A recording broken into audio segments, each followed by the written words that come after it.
Genesis chapter 20, verse 1 through chapter 22, verse 24. Abraham moved south to the Negev and lived for a while between Kadesh and Shur, and then he moved on to Gerar. While living there as a foreigner, Abraham introduced his wife Sarah by saying, "She is my sister." So King Abimelech of Gerar sent for Sarah and had her brought to him at his palace. But that night God came to Abimelech in a dream and told him, "You are a dead man, for that woman you have taken is already married."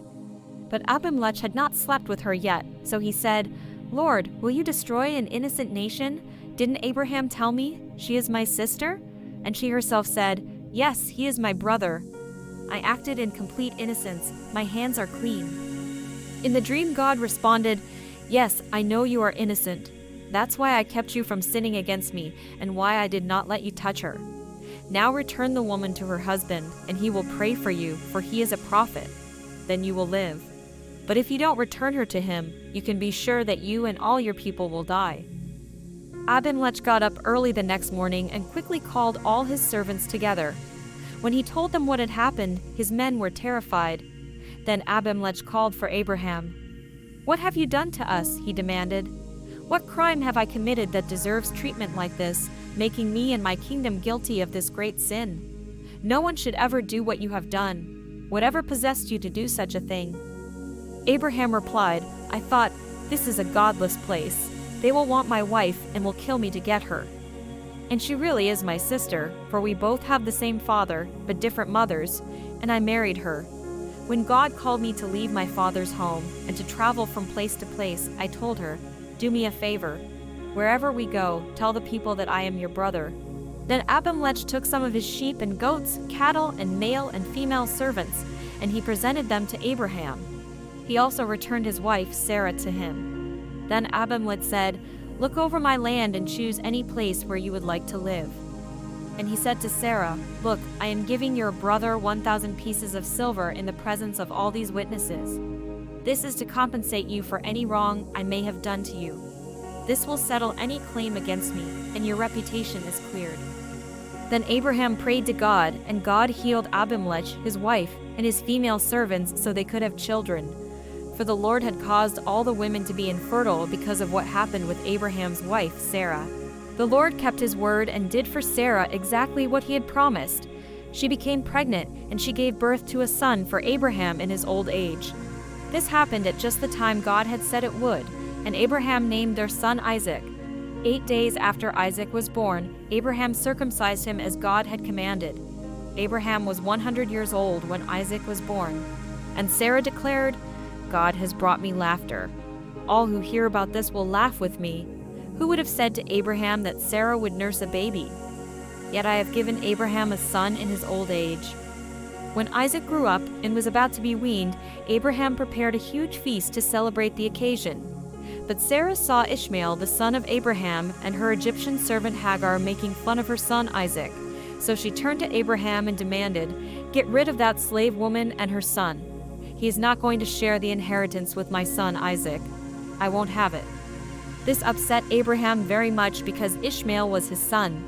But God told Abraham, 'Do not be upset over the boy and your servant. Do whatever Sarah tells you, for Isaac is the son through whom your descendants will be counted. But I will also make a nation of the descendants of Hagar's son, because he is your son too.' So Abraham got up early the next morning, prepared food and a container of water, and strapped them on Hagar's shoulders. Then he sent her away with their son, and she wandered aimlessly in the wilderness of Beersheba. When the water was gone, she put the boy in the shade of a bush. Then she went and sat down by herself about 100 yards away. 'I don't want to watch the boy die,' she said as she burst into tears. But God heard the boy crying, and the angel of God called to Hagar from heaven, 'Hagar, what's wrong? Do not be afraid. God has heard the boy crying as he lies there. Go to him and comfort him, for I will make a great nation from his descendants.' Then God opened Hagar's eyes, and she saw a well full of water. She quickly filled her water container and gave the boy a drink. And God was with the boy as he grew up in the wilderness. He became a skillful archer, and he settled in the wilderness of Paran. His mother arranged for him to marry a woman from the land of Egypt. About this time, Abimelech came with Phicol, his army commander, to visit Abraham. God is obviously with you, helping you in everything you do, Abimelech said. Swear to me in God's name that you will never deceive me, my children, or any of my descendants.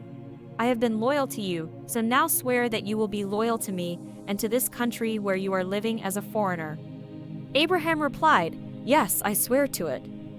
Then Abraham complained to Abimelech about a well that Abimelech's servants had taken by force from Abraham's servants. This is the first I've heard of it, Abimelech answered. I have no idea who is responsible. You have never complained about this before.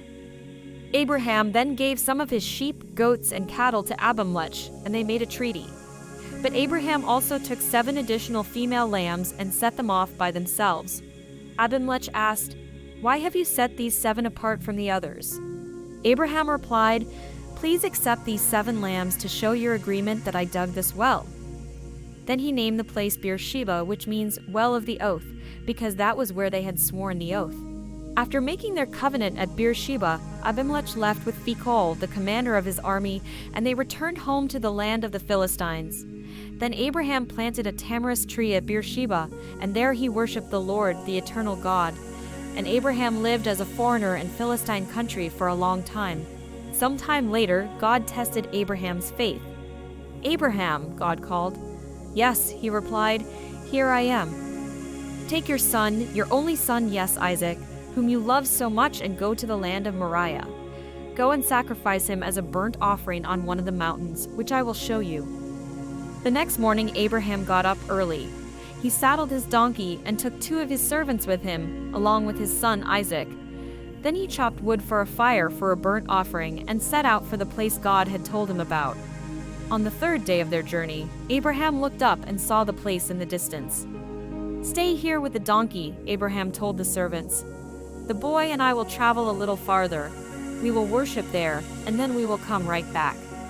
So Abraham placed the wood for the burnt offering on Isaac's shoulders, while he himself carried the fire and the knife.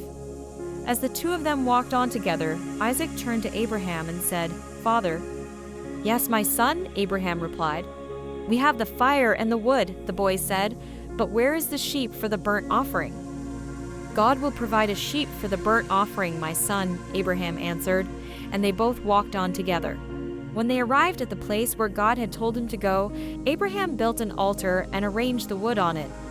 Then he tied his son Isaac and laid him on the altar on top of the wood, and Abraham picked up the knife to kill his son as a sacrifice. At that moment the angel of the Lord called to him from heaven, Abraham, Abraham. Yes, Abraham replied, Here I am. Don't lay a hand on the boy, the angel said. Do not hurt him in any way, for now I know that you truly fear God. You have not withheld from me even your son, your only son. Then Abraham looked up and saw a ram caught by its horns in a thicket. So he took the ram and sacrificed it as a burnt offering in place of his son. Abraham named the place Yahweh-Yireh, which means the Lord will provide. To this day, people still use that name as a proverb. On the mountain of the Lord it will be provided. Then the angel of the Lord called again to Abraham from heaven. This is what the Lord says. Because you have obeyed me and have not withheld even your son, your only son, I swear by my own name that I will certainly bless you. I will multiply your descendants beyond number like the stars in the sky and the sand on the seashore. Your descendants will conquer the cities of their enemies. And through your descendants all the nations of the earth will be blessed, all because you have obeyed me. Then they returned to the servants and traveled back to Beersheba, where Abraham continued to live.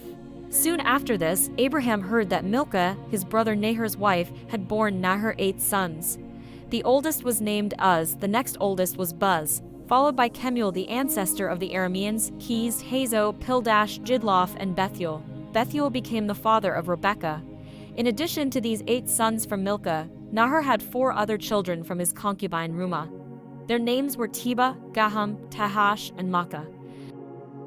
Matthew chapter 7, verse 15 through 29. Beware of false prophets who come disguised as harmless sheep, but are really vicious wolves. You can identify them by their fruit, that is, by the way they act. Can you pick grapes from thorn bushes or figs from thistles? A good tree produces good fruit, and a bad tree produces bad fruit.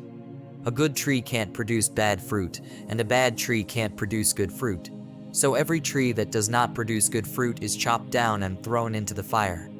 Yes, just as you can identify a tree by its fruit, so you can identify people by their actions.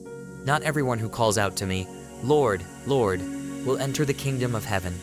Only those who actually do the will of my Father in heaven will enter.